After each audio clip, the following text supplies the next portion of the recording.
নমস্কার। আশা করি সকলে ভালো আছেন। আপনারা তো ডালের ভর্তাও অনেক খেয়েছেন, আবার লাউ পাতার ভর্তাও খেয়েছেন। আজকে আমি বানাচ্ছি মুসুর ডাল দিয়ে লাউ পাতার ভর্তা। এত অসাধারণ হবে যে গরম ভাতের সাথে যেদিন এটা বানাবেন সেদিন পুরো ভাতটা এটা দিয়ে খেয়ে নিতে পারবেন। সত্যি অসাধারণ। আর বাড়িতে থাকা সামান্য কটা উপকরণ দিয়েও কিন্তু এত অসাধারণ স্বাদের একটা রেসিপি তৈরি হয়ে যাবে। চলুন তাহলে রান্নাটা করা যাক। এই জন্যে আমি 100 গ্রাম মতো মুসুর ডাল ভালো করে ধুয়ে নিয়েছি। দেখুন, খুব পরিষ্কার করে 4-5 বার ভালো করে জল দিয়ে ধুয়ে একদম পরিষ্কার হয়ে গেছে। এবার আমি ঘন্টাখানিক ভিজিয়ে রেখেছিলাম। দিয়ে এবার জল ঝরিয়ে আমি একটা ফ্রাই প্যানের ভেতর নিয়ে নিচ্ছি। মুসুর ডাল এমনিতেই নরম, ঘন্টাখানিক ভেজালেই বেশ নরম হয়ে যাবে। এবার জল ঝরিয়ে আমি ফ্রাই প্যানের ভেতর দিয়ে দিলাম পুরো ডালটাকে। বন্ধুরা, রেসিপিটা যে এত সোজা আর এই সামান্য উপকরণ দিয়ে যে এত সুন্দর আর অসাধারণ স্বাদের রেসিপি তৈরি হয়ে যাবে আপনারা না দেখলে বিশ্বাস করতে পারবেন না। আমি নিয়ে নিলাম একখানা মাঝারি সাইজের পেঁয়াজ আর একটা মাঝারি সাইজের টমেটো, আর আমি কতগুলো লাউ পাতাকে ডাঁটা থেকে আলাদা করে নিয়েছি। ডাঁটাগুলো সরিয়ে রেখেছি, অন্য রান্নায় দিয়ে দেব। পাতাগুলোকে নিয়ে নিয়েছি। পাতাগুলোকে আমি এবার ওই ফ্রাই প্যানটার ভেতর দিয়ে দিচ্ছি। আমি গোটা গোটা পাতাই দিয়ে রেখেছি, আপনারা ইচ্ছে করলে পাতাগুলোকে কুচি করে দিতে পারেন। সব পাতাগুলোকে আমি এর ভেতরে দিয়ে দিলাম। এবারে আমি এর ভেতর দিয়ে দিচ্ছি 2খানা কাঁচা লঙ্কা, আর দিয়ে দেব হাফ বাটি মতন জল। খুব বেশি জল দেব না, সেদ্ধ হওয়ার মতনই জলটা দেবো, যাতে এমন করে জলটা দেবো যাতে ডাল আর পাতাটাও সেদ্ধ হয়ে যায় আর জলটাও শুকিয়ে যায়। দেখুন আমি কীরকম পরিমাণ জল দিয়েছি। এবার আমি এটাকে গ্যাসের ওভেনে বসিয়ে দিয়েছি, দিয়ে একটু নাড়াচাড়া করে দিচ্ছি। আমি এখন ফ্লেমটাকে হাইতেই রেখেছি।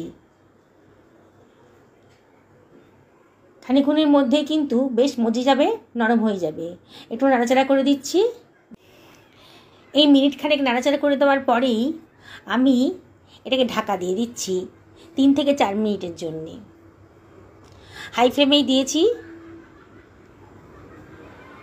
মিনিট 4 হয়ে গেছে, বেশ ফুটে উঠেছে, দেখুন দেখা যাচ্ছে। এবার আমি ঢাকাটা তুলে দিয়েছি। এবার সব কিছু আবারও ভালো করে একটু নাড়াচাড়া করে দিচ্ছি। দেখুন এখনও কিন্তু লাউ পাতাটা পুরোপুরি সেদ্ধ হয়নি, ডালটাও কিন্তু অনেকটা নরম হয়ে গেছে, এখনও কিন্তু ভালো মতো সেদ্ধ হয়নি। আরও কিছুক্ষণ রান্না করতে হবে। আমি আবার সব কিছু ভালো করে একটু নাড়াচাড়া করে মিশিয়ে নিলাম। মিশিয়ে নিয়ে এবার আমি এটা ঢাকা দিয়ে দেব। দেখুন বন্ধুরা, আবার আমি এটাকে ঢাকা দিয়ে দেব 6 থেকে 7 মিনিটের জন্যে। মিডিয়াম টু হাই ফ্লেমে দিয়েছি। 7 মিনিট বাদে দেখুন জল কিন্তু একেবারে শুকিয়ে গেছে, আর ডালটাও 80% সেদ্ধ হয়ে গেছে, পাতাগুলোও সেদ্ধ হয়ে গেছে। ডালটাকে খুব বেশি সেদ্ধ করব না, আবারও সব কিছু ভালো করে একটু নাড়াচাড়া করে নিচ্ছি যাতে জলীয় ভাবটা কমে যায়। যদি একটু জল থাকতো তাহলে কিন্তু হাই ফ্লেমে একটু নাড়াচাড়া করে জলটাকে একেবারে শুকিয়ে নিতে হতো। আমার কিন্তু জলটা শুকিয়েই গেছে। এবার একটা কড়াই গরম করে নিয়েছি, এর মধ্যে দিয়ে দিলাম 1 টেবিল চামচ মতো সর্ষের তেল। আপনারা এটা সর্ষের তেলেই রান্না করবেন, তাহলে কিন্তু ভর্তার স্বাদটা খুব সুন্দর আসবে। এবারে এর ভেতর দিয়ে দিচ্ছি কতগুলো শুকনো লঙ্কা। শুকনো লঙ্কা বোটা শুদ্ধই দিয়েছি, বোটা সহ ভাজলে পরে লঙ্কাগুলো খুব মুচমুচে হবে। আপনারা তাও লঙ্কার পরিমাণটা নিজেরা বুঝে দেবেন, যে যেমন লঙ্কা পছন্দ করেন সেই অনুযায়ী দেবেন। তবে ভর্তাটা একটু ঝাল ঝাল খেতেই ভালো লাগে। এবার যে তেলটা রয়ে গেছে সেই তেলের ভেতরে আমি দিয়ে দেব 1 টেবিল চামচের কম কালো জিরে। ফ্লেমটাকে কিন্তু একেবারে লো করে দিয়েছি। কালো জিরেটা কিন্তু বেশি ভাজা হয়ে গেলে তেতো হয়ে যাবে, তখন খেতে ভালো লাগবে না। এবারে আমি দিয়ে দিচ্ছি এর ভেতরে ডাল আর লাউ পাতার সেদ্ধটা। পুরোটা আমি কড়াইয়ের মধ্যে ঢেলে দিলাম। দিয়ে এবার একটু নাড়াচাড়া করে নিতে হবে। ফ্লেমটা হাইতেই রেখেছি, আর অনবরত কিন্তু নাড়তে হবে। বন্ধুরা, এটা খেতে এত সুস্বাদু হয়, আপনারা না খেলে কিন্তু বিশ্বাস করতে পারবেন না। তাই আপনাদেরকে রিকোয়েস্ট করব, একদিন অন্তত এই রেসিপিটা বানান। আমি যেমন করে বানিয়েছি তেমন করে বানিয়ে দেখুন, আর খেয়ে কমেন্ট করে জানাবেন কেমন লাগলো আপনাদের। আমার 2 মিনিট 2 মধ্যেই কিন্তু একেবারে মশলাটা শুকিয়ে গেছে। এবার আমি ফ্লেমটা অফ করে দিয়ে একটা থালার মধ্যে মিশ্রণটাকে নিয়ে নিলাম। খুব গরম আছে এখন। ডাল আর লাউ পাতার সেদ্ধটা আমি থালার মধ্যে ছড়িয়ে দিচ্ছি। এবারে একটু ঠান্ডা করতে হবে।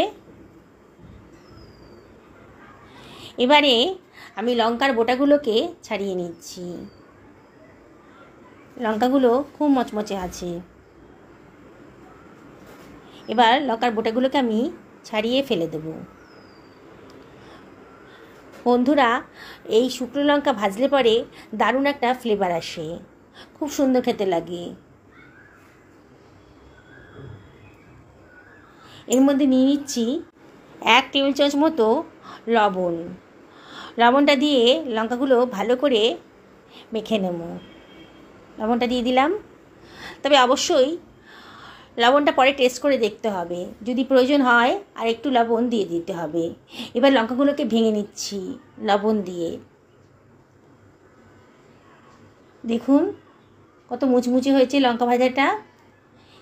এবার আমি খানিকটা বেরেস্তা ভেজে রেখেছিলাম ফ্রিজে, আগে থেকে ভেজে রেখে দিয়েছিলাম, পেঁয়াজ ভাজা বা বেরেস্তাই বলেন। এবার বেরেস্তাটার ভেতর দিয়ে দিলাম। এই 2খানা পেঁয়াজ ভালো করে ভেজে ফ্রিজে রেখে দিয়েছিলাম। এবারে সব কিছু ভালো করে মিশিয়ে নিচ্ছি। বন্ধুরা, এই বেরেস্তাটা দিলে পরে কিন্তু রান্নার টেস্টটা বহুগুণ বেড়ে যায়, তাই চেষ্টা করবেন যে একটু বেরেস্তা দিতে। এর ভেতরে দিয়ে দিলাম 1 টেবিল চামচ মতো সর্ষের তেল দিয়ে আবার আমি সব কিছু ভালো করে মিশিয়ে নিচ্ছি। খুবই অসাধারণ খেতে লাগবে। বন্ধুরা, যারা আজকে আমার চ্যানেলে প্রথম, তারা যদি ইউটিউব থেকে দেখেন তাহলে আমি আপনাদেরকে রিকোয়েস্ট করব আমার চ্যানেলটা সাবস্ক্রাইব করবেন। আর যদি ফেসবুক থেকে দেখেন তাহলে আপনাদেরকে আমি রিকোয়েস্ট করব আমার পেজটা ফলো করার জন্যে। দেখুন কত অল্প সময়ের মধ্যে কি অসাধারণ স্বাদের একটা রেসিপি তৈরি হয়ে গেল। আমি আপনাদেরকে আবারও রিকোয়েস্ট করব, একদিন অন্তত গরম ভাতের সাথে এই মুসুর ডাল আর লাউ পাতার ভর্তাটা খেয়ে দেখুন কেমন লাগবে। অবশ্যই কমেন্ট করে জানাবেন। আপনারা সকলে ভালো থাকুন এই কামনাই করি। আজকে তাহলে এই পর্যন্তই থাক, আবার হাজির হব অন্য কোনো দিন অন্য কোনো রেসিপি নিয়ে। সকালে ভালো থাকুন।